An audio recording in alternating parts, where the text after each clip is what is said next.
Ammom kadi no anya ti kaipapanan ti financial inclusion, umaykan, amwen ti meaning in a minute. Adu nga Pilipino ti awan access da kadagiti produkto ken serbisyo apang pinansyal a makatulong amang pasaya at ti kasasaad ti panagbiagda. Kas iti bank account, pautang, insurance, investments, ken dagiti kabaruanan a sistema ti pinagbayad ken panagipatulod.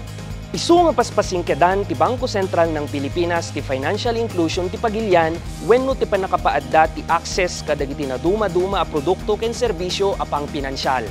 Tapno mas maiyasideg dagiti pinansyal a produkto ken serbisyo kadagiti ad-adu a Pilipino inyo swat ti BSP ti sumagmamano a programa kas iti basic deposit account. Analaklaka a malukatan maidasig iti regular a bank account.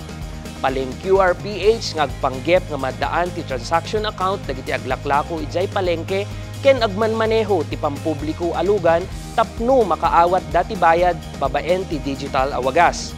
Standard business loan application form tapno nalaklaka ti panagutang dagiti micro, small and medium enterprises ken dadumapay akita ti negosyo. Ket dayta ti meaning ti financial inclusion in a minute.